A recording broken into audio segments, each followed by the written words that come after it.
This is the Lo-Fi Loop Junky. Low fidelity looper. It records up to 20 seconds in a pseudo-analog fashion. In fact, it sounds so analog you'd think that it's a terrible cassette recorder, maybe your dad's old 8-track. It also has vibrato.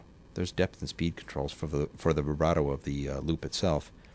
Right now, we've got a little sample that's been recorded in here. Let me show you how the bypass button works. This is labeled Start. It's also the bypass switch. When you turn it on, you'll hear the beginning of the sample kick in. And you can start it from the beginning anytime you want.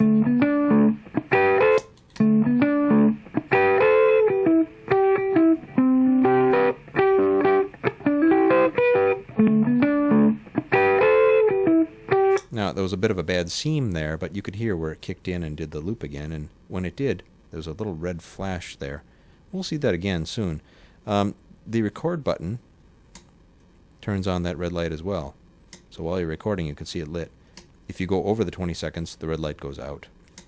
This is a safe switch, which lets you save anything you've recorded in it that you really like, and you can actually put it in safe mode so that it won't record, and you can take it to the gig, and it will remember what you last recorded. Even if you have to take the battery out, it'll still remember what was last recorded in it. This is the volume of the playback, tone of the playback, record level of the actual recording of the sample, and the depth and speed of vibrato. There is a vibrato on it on playback, which can make it sound very interesting. Let's try recording something at a higher range in the guitar so we can hear the sort of music box quality you get from the Lo-Fi Loop Junky. Maestro?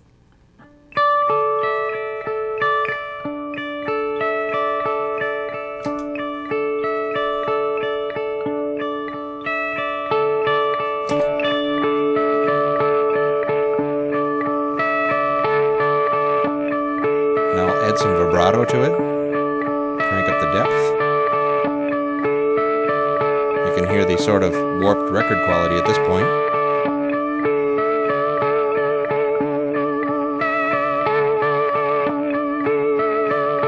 And if Eric would care to, he could play something like a bass line below it.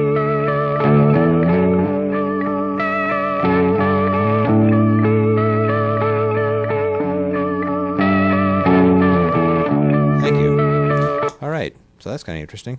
This thing is fun to play with when you turn up the speed and depth, and you can actually create a sort of chorusing sound, not even setting the depth up to full or setting the speed up to full, but just enough to make it go in and out of pitch with what you're playing. And if you play along identically with it, you'll hear it choruses quite dramatically. Why don't you play the high part again, Eric, and I'll start from it. Top here.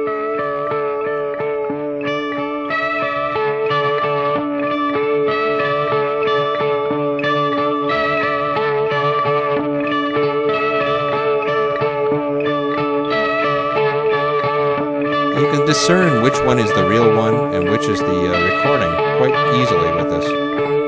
If you don't like the detail in the top end, you can make it very dull, which makes it even easier to hear what the original guitar sounds like. When it's in safe mode, it's impossible to record. And just to be dramatic, I'm going to make a popping noise here. Unplug from it so it's completely dead. You'll see that it's no longer alive at all. When I plug it back in, the sample's still going. So that's the Lo-Fi Loop Junky.